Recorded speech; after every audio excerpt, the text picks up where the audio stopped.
afternoon, good evening, wherever you are around the world. Welcome to Uplift, Uplifting Conversations that set your heart on fire. My name is Sarah Wade. I'm a life coach, art therapist, nature lover, mum, and I help people to have fun and really enjoy life. Why? Because that's what I like to do. And so does Lisa Marie by the looks of it.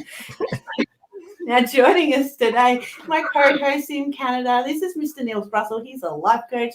He is an athlete. He's an extraordinary gentleman, and he helps 9-to-5ers live a life of passion without quitting their day job. How are you today, Neil? Well, truth be told, I'm awesome, but my feet still hurt like heck from my training run from yesterday. It's been 24 hours and they're still hurting because I'm training for a marathon.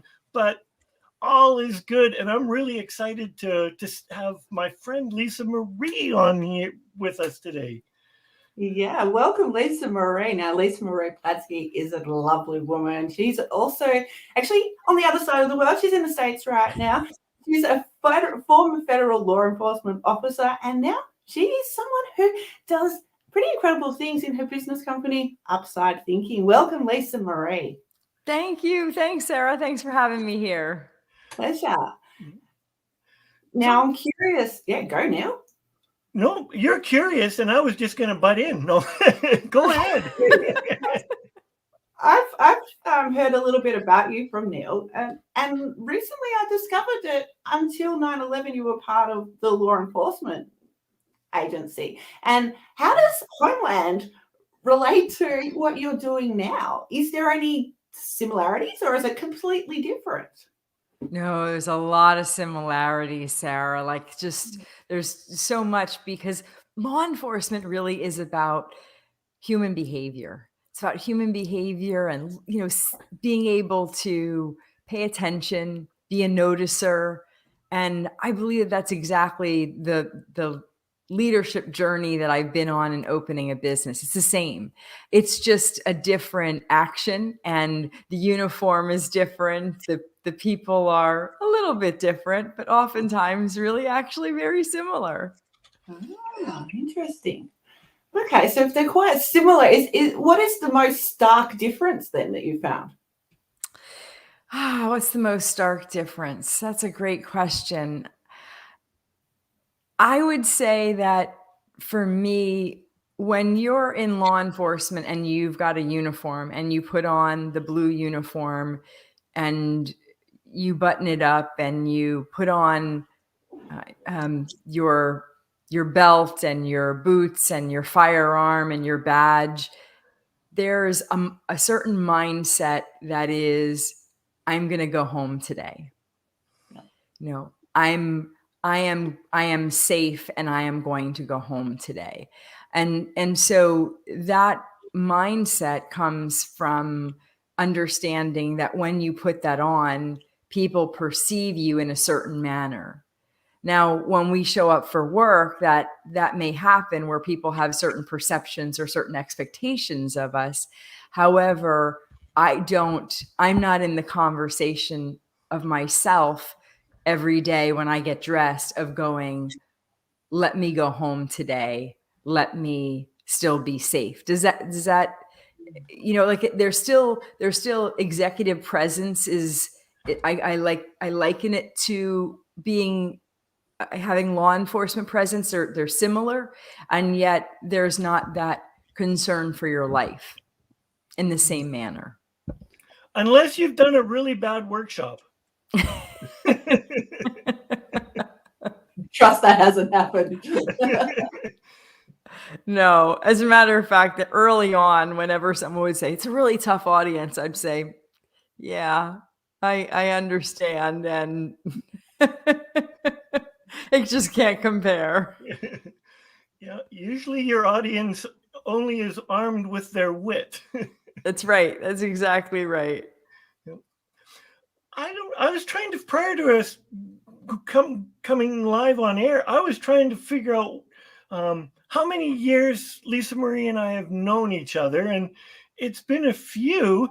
And I was then trying to remember the first time that we really connected and worked together, and it was like divine intervention at the same time. I'll share my story, and then Lisa, Marie, you can share yours. But I was sitting at my computer, and this person that I had only loosely known from a group that I belong to, or we belong to, the Evolutionary Business Council, and she sent out this request for help. And I had all of a sudden that day, within an hour of this message coming free, I had this block of time just like poof, open up.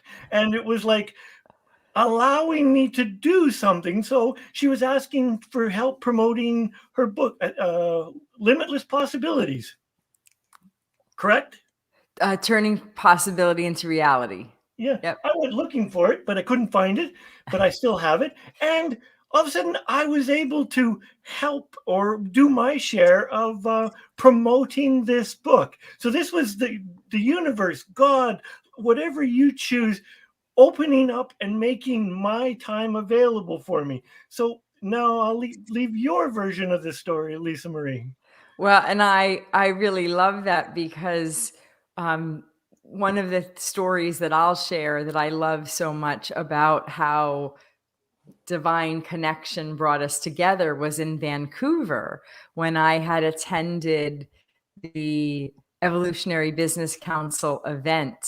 And Sarah, I got to tell you, like, I made a promise that I was going to be someplace. And at the time I was living in Miami, Florida, and Vancouver, as you know, are not like, they're not next to each other, right? So I was going, how am I going to do this? I made a promise that I'm going to be at this event. I already have a commitment. However, I'm not going to go back on my word.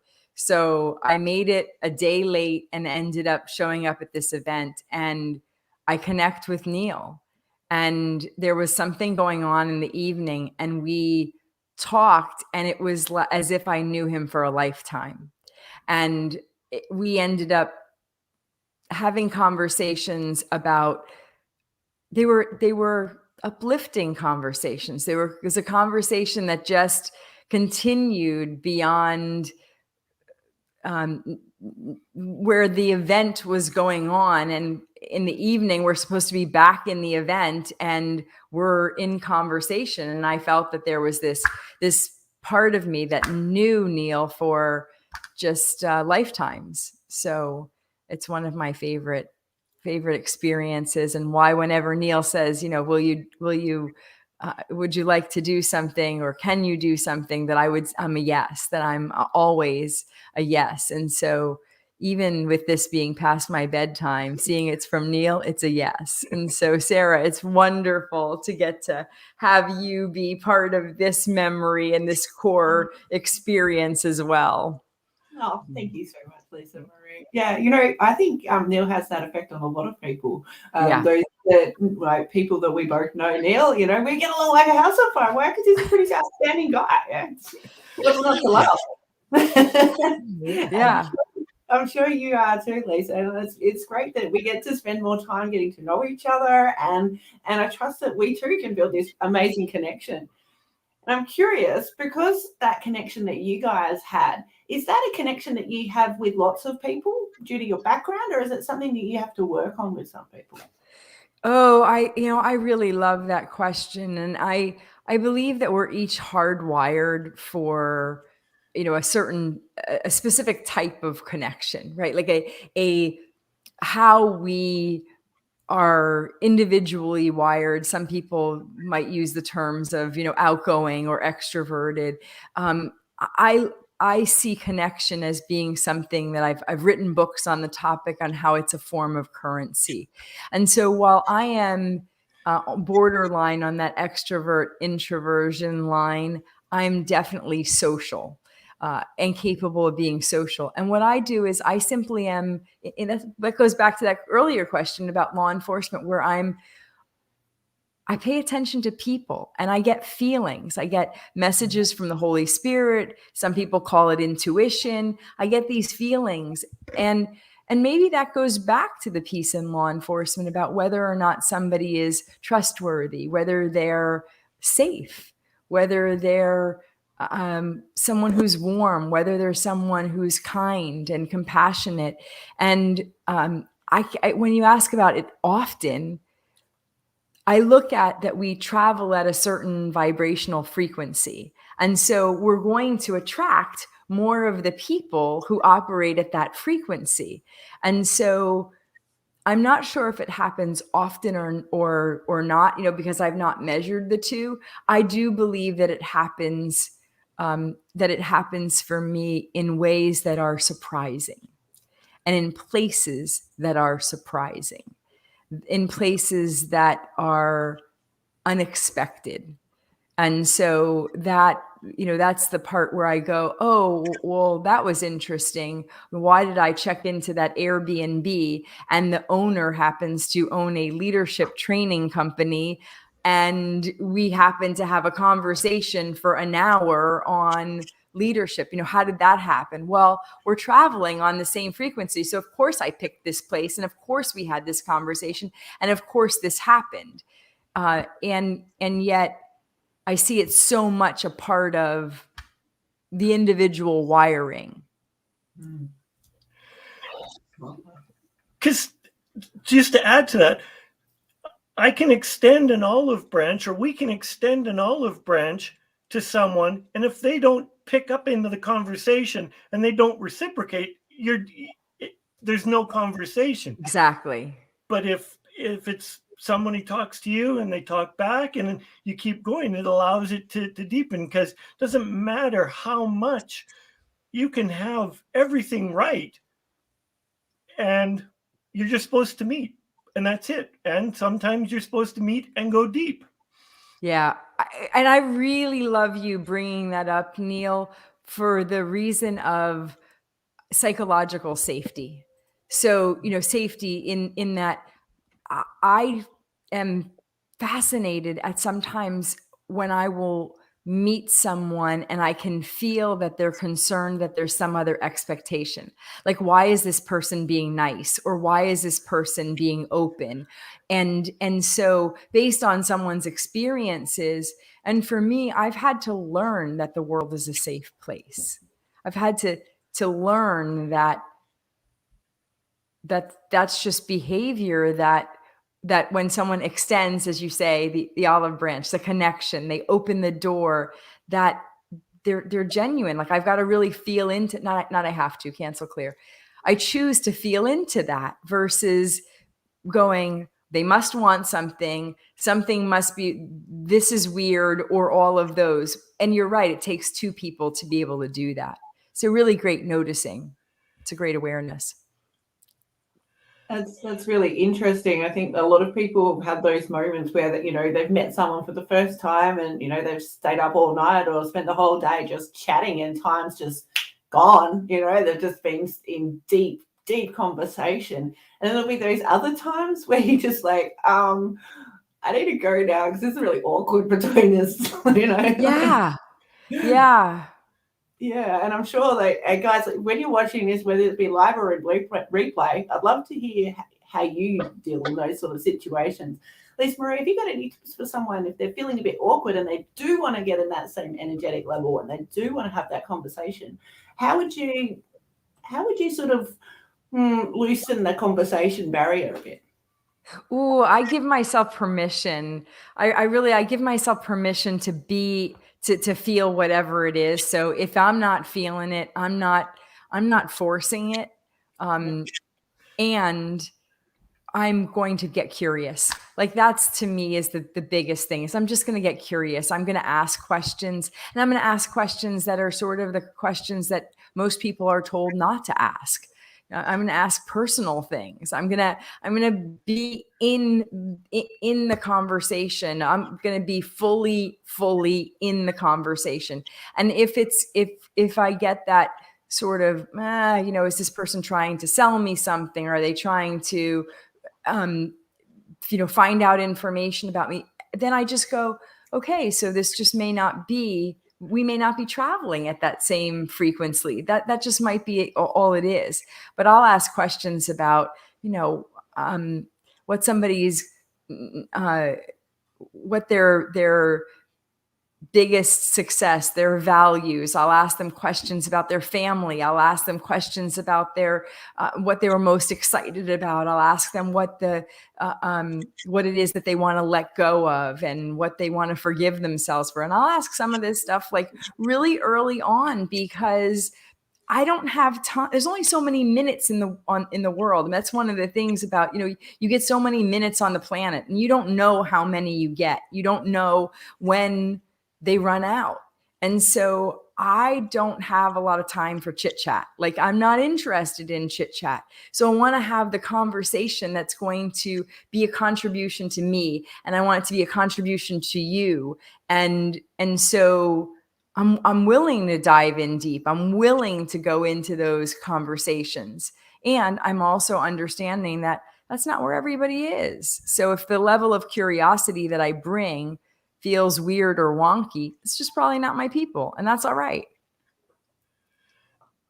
Absolutely. And I love it, because from my personal experience, when you dive into deep questions, you find out very quickly, because people's visceral reactions and that, whether they want to go there or not. And yes, I need, as displaying as a masculine unit, need to be cognizant of how I say things and do things. But yeah, it can go deep very quickly, or it can go the other way very quickly. Exactly. Yep. Exactly. Exactly. But that's okay, because then you're already aware. You know where you stand. Yes. So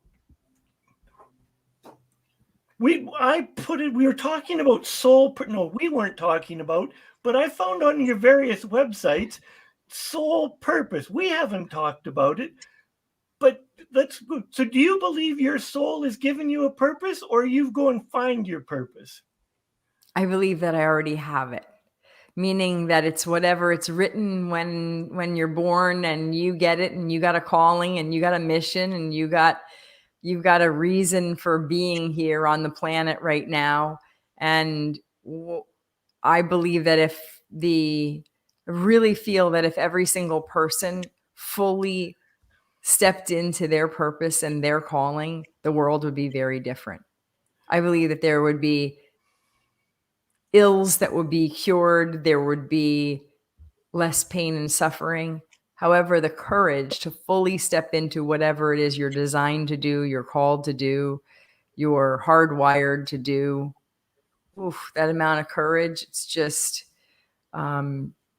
that's just not for everyone. So people go about doing the things that keep them comfortable. So in your experience, and I agree that I firmly believe that we have a soul purpose, we have a reason for being, and if you don't know what it is, it's to be open to find it. But what would you recommend for people to let go of the busy signal, or the ignoring the signals? Because the divine can give some really big signals, and we choose to ignore them. How would you suggest, or what do you recommend for people to really tune into their soul purpose? Well, I think you just said tune in. I think most people like to be busy, and they like to be noisy, and they like lots and lots and lots of distractions and things around them. And I haven't had a TV since I was 17. Because a TV to me is somebody else's life being played out in this box. And so I never really understood why somebody would sit in front of the box and watch something else be played out for them, rather than going out and doing it, or reading a book, or engaging in something, or dialogue or conversation with another human being. I could never quite wrap my head around it. So just haven't had one. And so to be quiet and to be still and to be in the listening, I get messages from the Holy Spirit. Some people think that's normal. Some people think that's really weird. All I know is that I get them, and I get them not because I'm special, not even because I'm not smart. I get them because I'm quiet and I listen, and I get them because I'm asking questions and I'm in dialogue, trusting that I'm going to get some sort of answer. And it's never like, I don't get paragraphs or something like that. I get a word, or this little Post-it note that says, go do this. And so whenever someone says, well, how come I don't get those? My question is, how much time do you spend in quiet? How much time do you spend in nature? How much time do you spend untethered from everybody else's ideas about what it is that you're to do? How much time do you spend in discomfort? I spend a lot of time being uncomfortable, a lot of time, like being really, really wildly uncomfortable. And I can't exactly say it's like, yay, because it's like, it's uncomfortable. So we are all here are crazy people because we're celebrating your uncomfortableness. I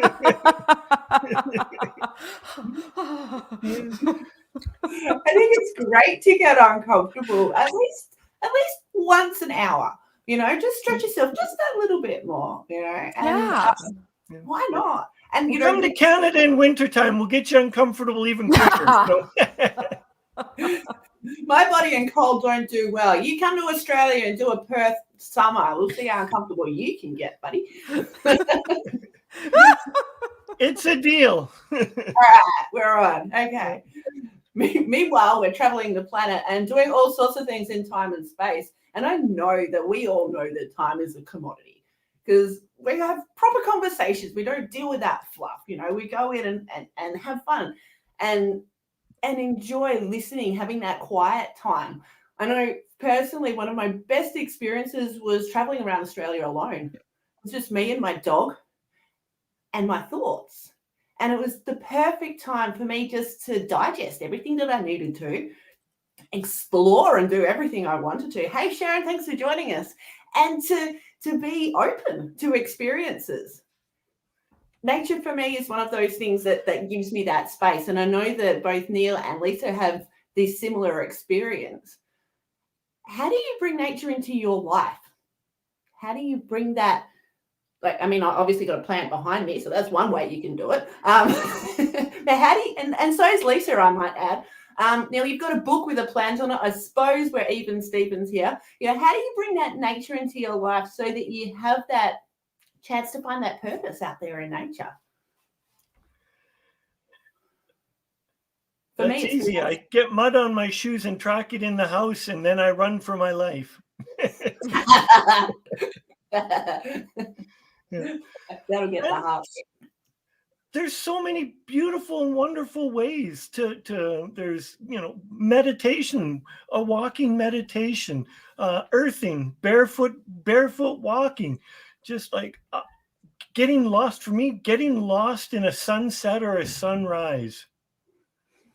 And it's getting lost in it is for me is the power. All of my books have a sunrise. The love of the sun. And it's beautiful, isn't it? One of the most amazing things I personally love about the sunset is the variety of color. It's absolutely spectacular.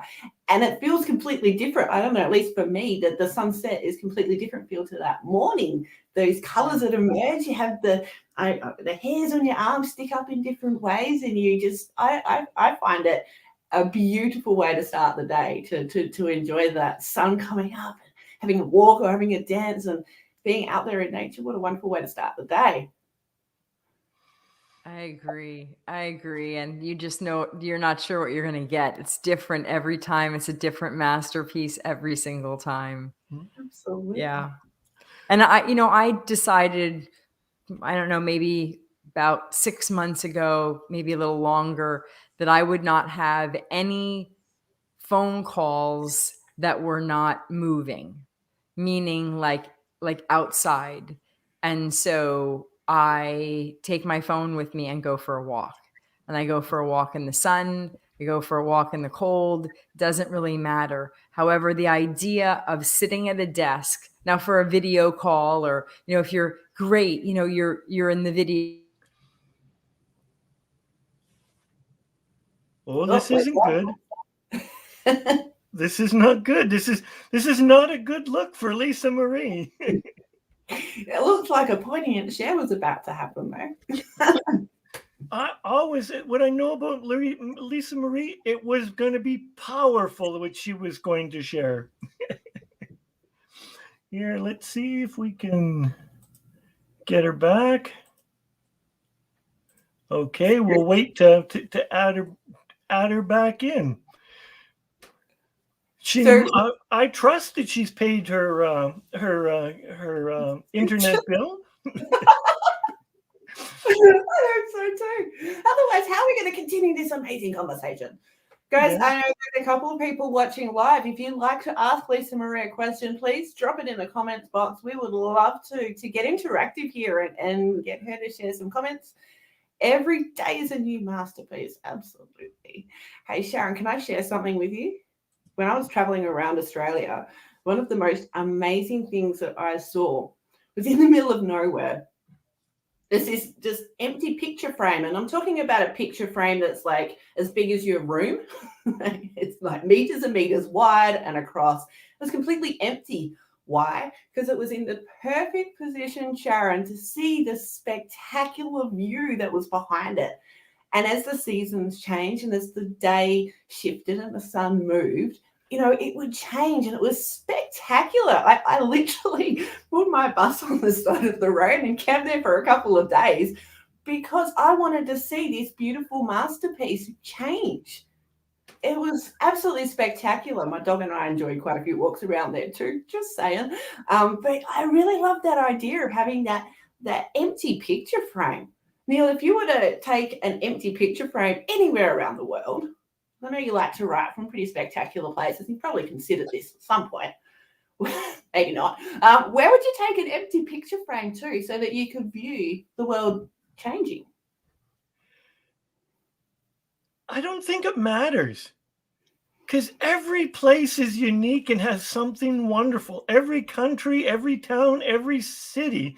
And if you look at it from a place of childlike wonder and just be open to whatever is presented in front of you and look at it like it is the very first time you've seen this, like you are the tourist of whatever is here, and you just experience it, it can be magical.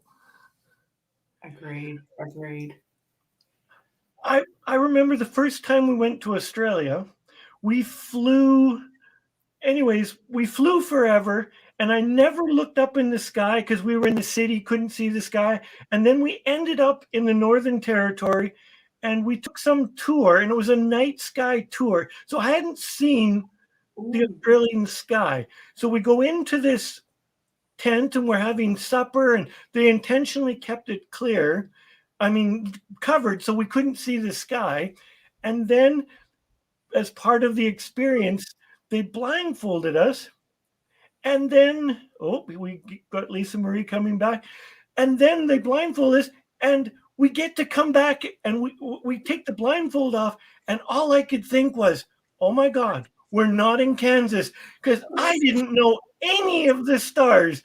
It's like there's the Southern Cross. The North Dipper is up here, not the Southern Cross. I was like, I know I'm not in Kansas.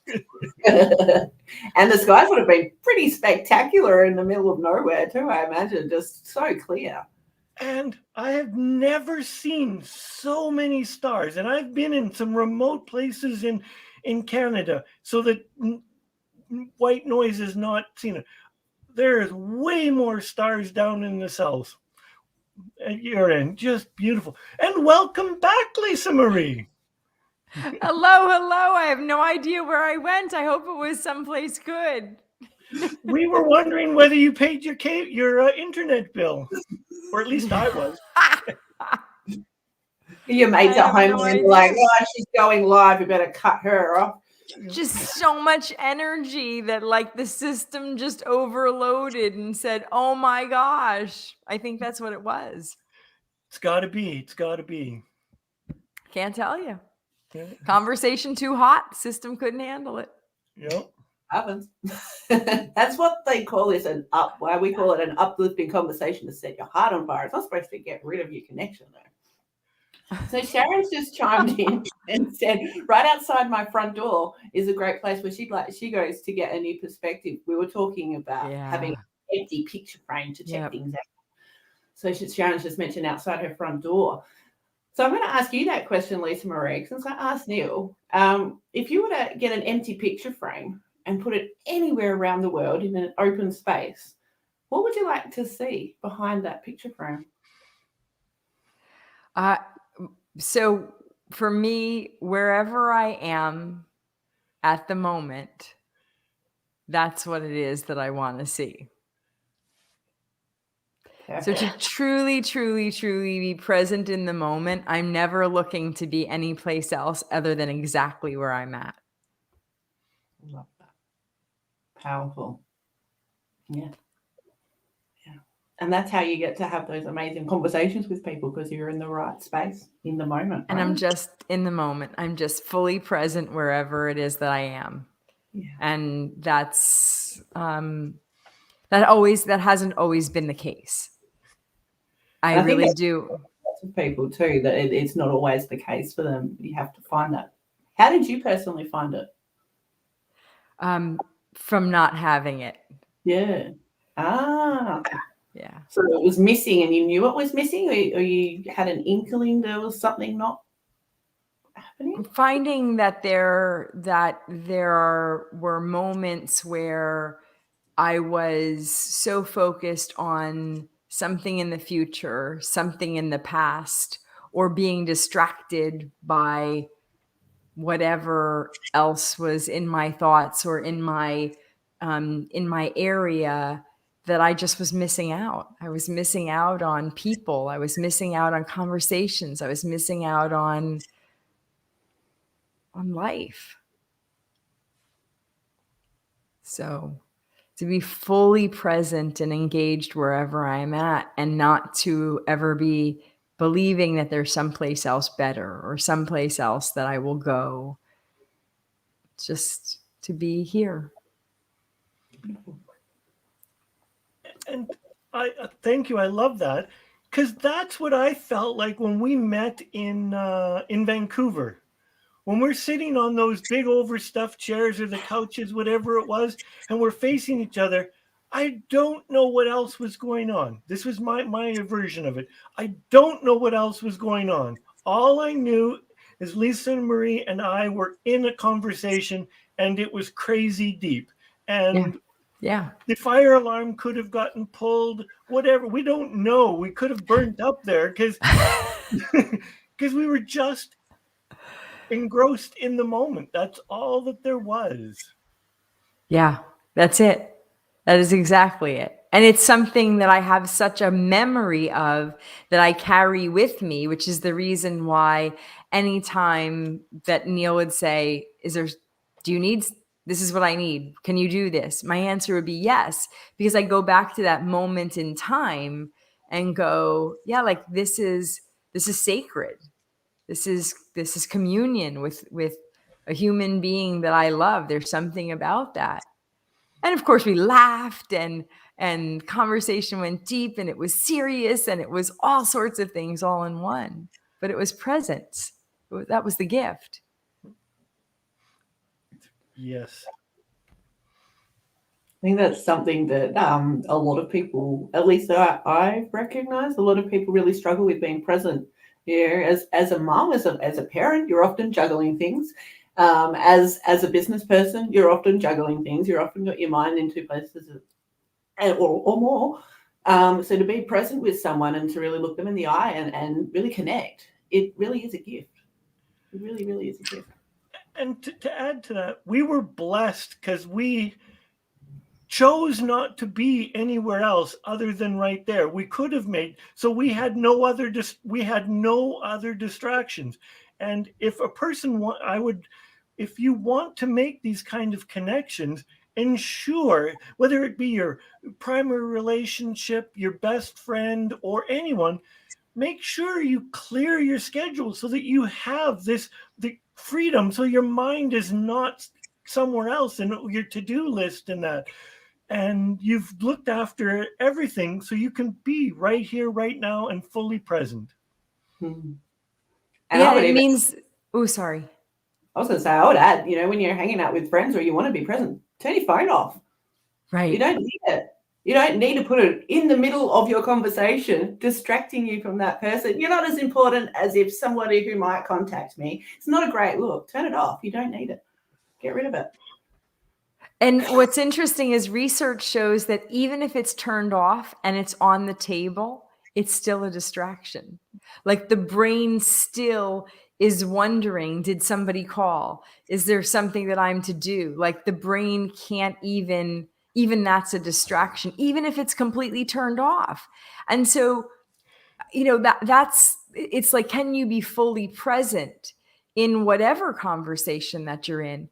I look at it as it sends a message to somebody about how important they are, whether that happens to be a spouse, a partner, a child, a colleague. It doesn't matter. It's sending a message about whether or not you value that individual.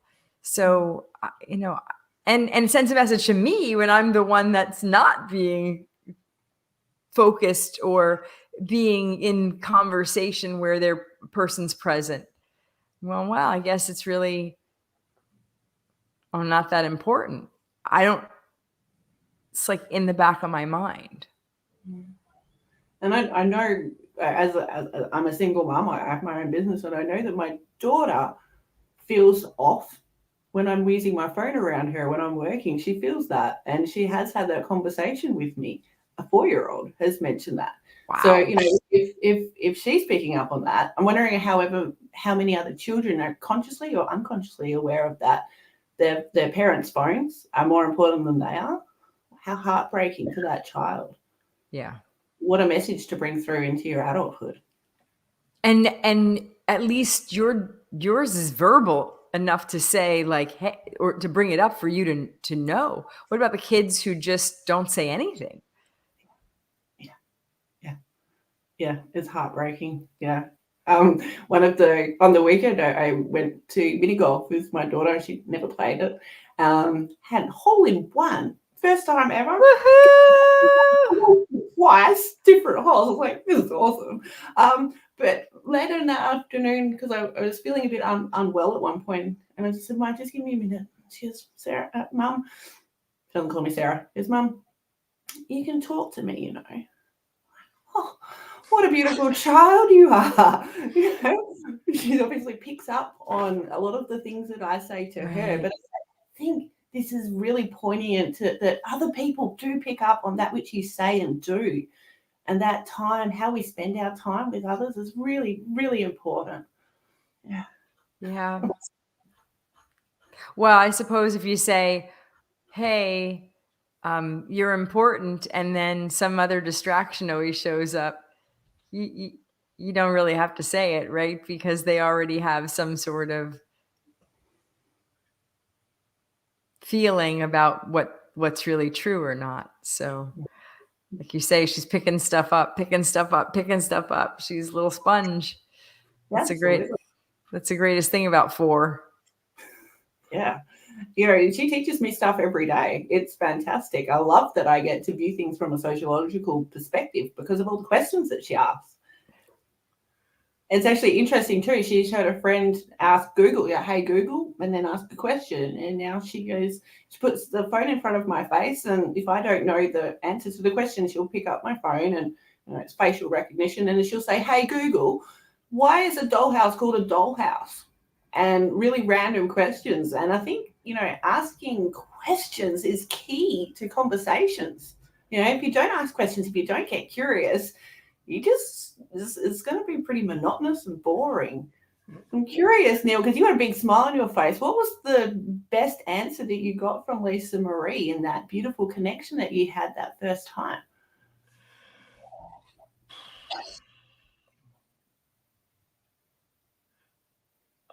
I don't know. There were so many powerful, poignant moments.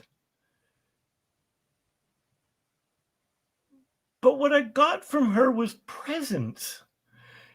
It's like she had just basically landed.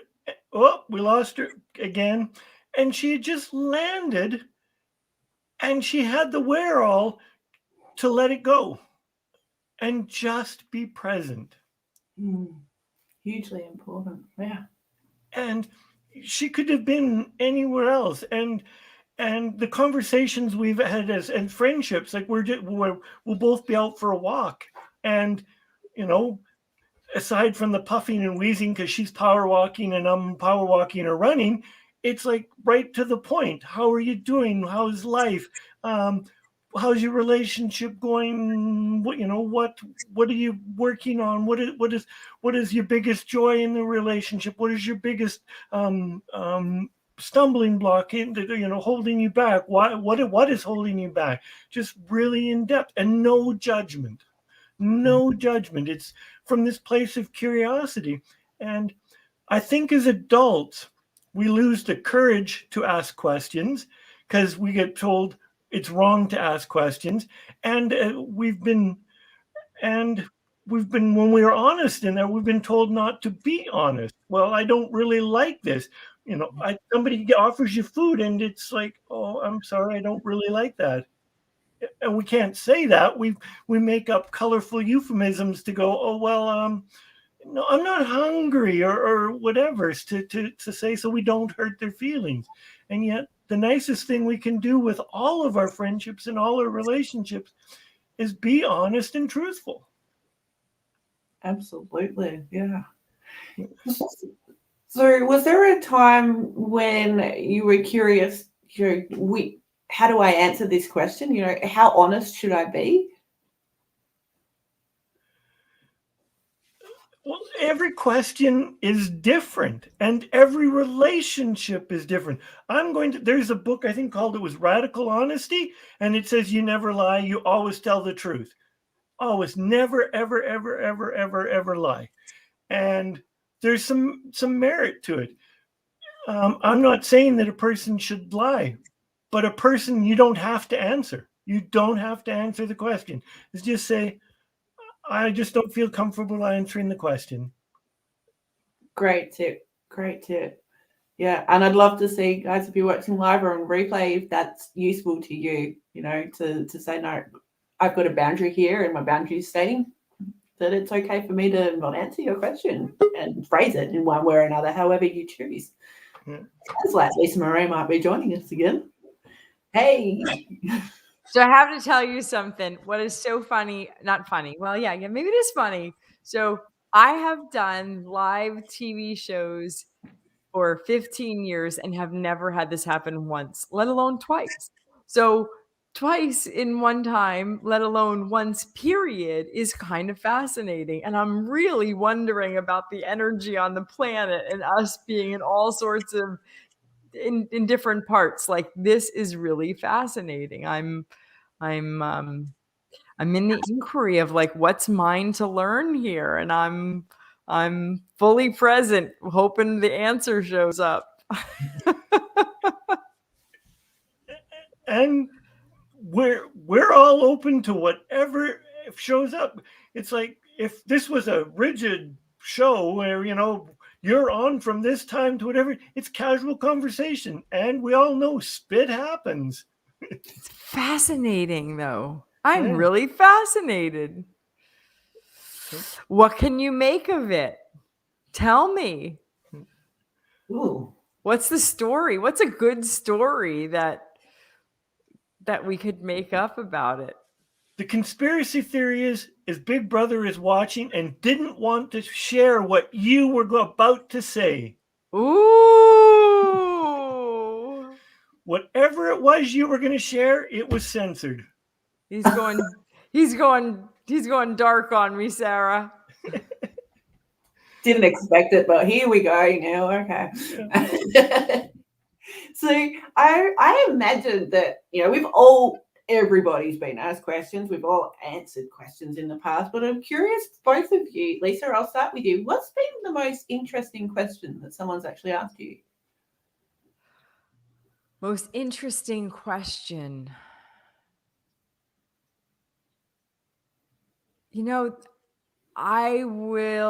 That's a hard one. Oh, I mean, I've been asked a lot of really interesting questions.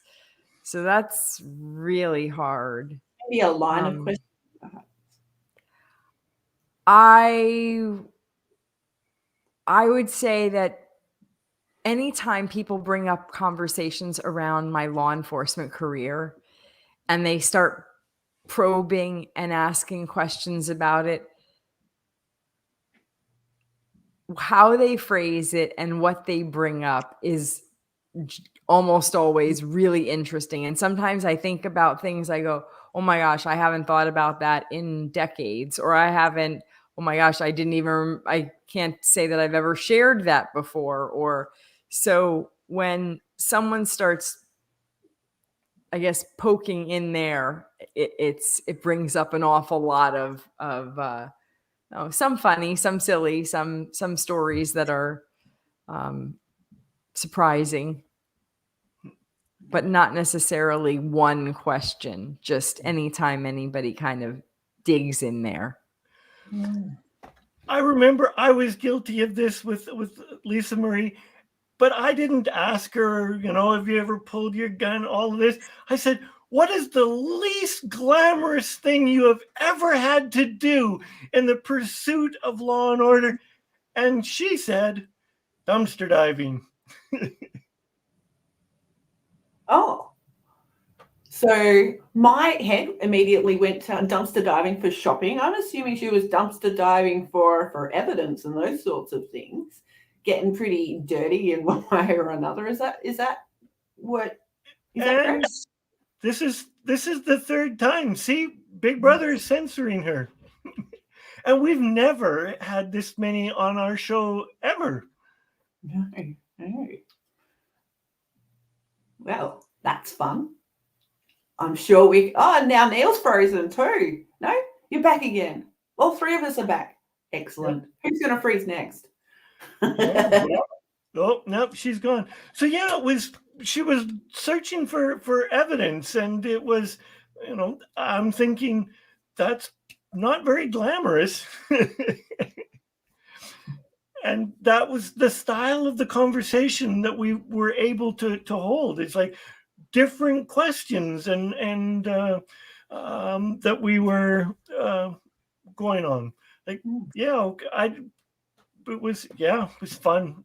I like Lisa Marie liked to ask different questions, because everybody, like, it's when you're a Hollywood star and you've done the press tour for your movie, everybody asks the same questions, and now the reporters are searching for questions that nobody else has asked. To me, that's the best place to start from, is where no one else has asked. Absolutely. In fact, that was one of the things that I had planned to ask Lisa Marie had she come back, was what was a question that you'd like someone to ask you. I think often in time in like, we can't see the label when we're inside the jar, and having someone ask you questions allows you to, I didn't think about that. And then your perspective can change. Much like when you take a photograph, you can edit that, you can add filters, you can adjust the things, but you can do so in life too. And I think that's pretty spectacular. And having someone to ask that poignant question that helps you to change your line of thinking if you're in a rut can be so powerful. Absolutely. So while we're waiting for me, what's one question that you wish people would have asked you, or would you like people to ask you? Quite often people ask me about why I got into what I do. And it's because I care. I've had a life with all sorts of ups and downs. And I suppose actually interesting. I was being interviewed by CNN recently, and what is success to you came up, and I thought, this is just another stock standard boring ass question that everybody in our field gets asked. And it was really like, but do you know what was interesting about that is because as I was thinking about that question, my intention behind that was to come up with an answer that was unusual, that most people haven't thought of. Why? Because I like to change perspectives. And I think really just to any conversation you have with someone, whatever that be, you can answer that from any perspective. Like Neil, you spoke before about boundaries, whether or not you answer that question. And I think a lot of the time you share with your audience, whoever that be, different level of that story, depending on how well you know them, what you want to get out of that conversation, or if you're speaking and presenting, you come at it in a different way as well.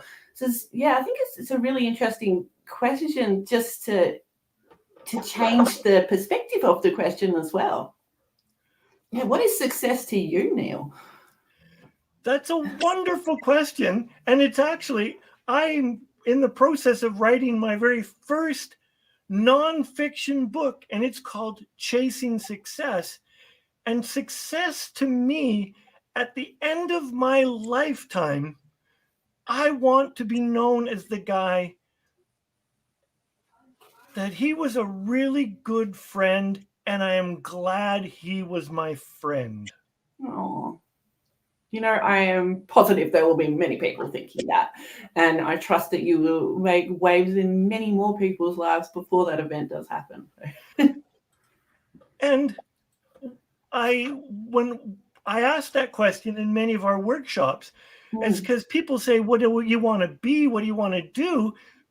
But it's how do we define success is one of the things. And I asked people, if you were to be known as for something or doing something, what would you want to be known as? And one of my favorite responses was that I want to be known that I was a great mother. No, I was a phenomenal mother. I was a effing freaking awesome mother. And I was like, yes. And she is an incredible mother. So really be the best you can be. And it doesn't matter what other people think success is. It's about what you think success is. And she obviously knew that she was a phenomenal even mother. And that's wonderful. Yeah. I saw somewhere that Lisa Marie sent us a message. Oh, she's on Facebook. And it says, uh-oh. Homeland Security at her door?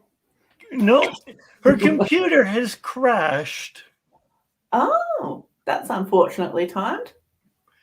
Yes. So I'm going to do a quick promo for Lisa, because she offered so many, Lisa Marie, she offered so many tidbits of wisdom. And if you want to get a hold of Lisa Marie, it's upsidethinking.com.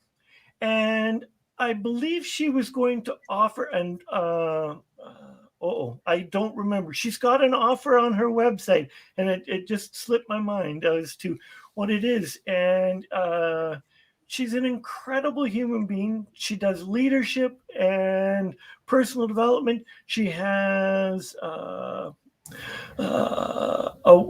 program in Arizona coming up in September or October. She was supposed to be doing this. Living the life of your destiny, living your destiny. I'm sorry. Anyways, I will put the link in on the replay. I just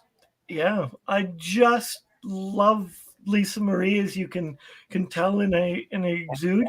And she's a wonderful, happily married woman. I'm a happily married man, but we connected at such a beautiful level.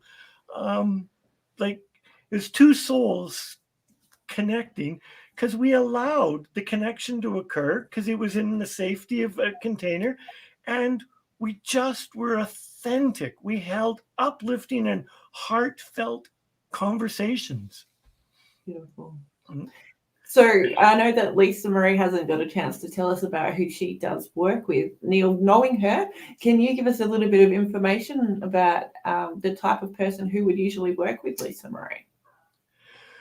Oh, she's rebranding, so I can't say of where she's going, but I can say what she's done in the past.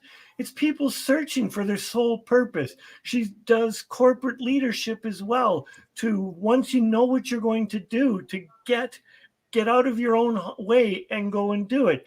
Because she's as past, she's talked about she's been in law enforcement, and how do you take those skill set and move it into the corporate world, of move you from this is the way I am to where you want to be, and engage fully your heart. Lisa is about engaging your heart, your intuition, and merging the logic, the left brain and her heart together. I'm starting to think it's my guest. All of a sudden, I thought, 2 weeks ago we had Scott blimp out on us, and now Lisa Marie. Okay, no more guests for me. No. No. Okay, so well, let's take this chance. We've got a couple more minutes before we wrap up, Neil. And I know that you're doing some pretty amazing things. You mentioned that you were writing at the moment. I'm curious what else is exciting you at this point in time. I was hit with an epiphany a couple weeks ago that I have this beautiful, I'm not going to get the long story, but I'm in the midst of a rebranding. My wife and we didn't drift apart romantically or spiritually, but we drifted apart corporately, where I was doing my thing and she was doing her thing, but yet we were one entity and passing things back and forth, but we weren't truly working together. And we both had the epiphany of like, wait a minute, we got in this relationship, we started this together, why are we doing this? So we're going back to working together, and I'm spending time writing more. I've got 3 fiction books and 1 nonfiction book on the go, and it's just time to make some priorities and just allow it to happen. Beautiful. Yeah. And may that bond continue for another, was it 35 years of marriage, did you say? 36. 36. Ah, spectacular.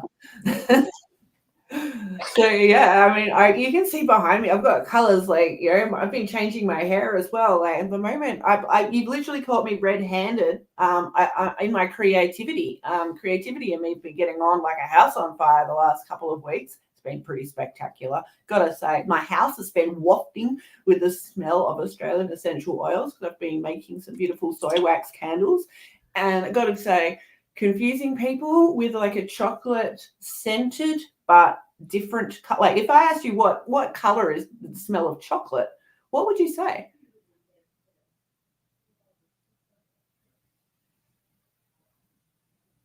Burnt umber. Yeah, there you go. Burnt umber. I can see that.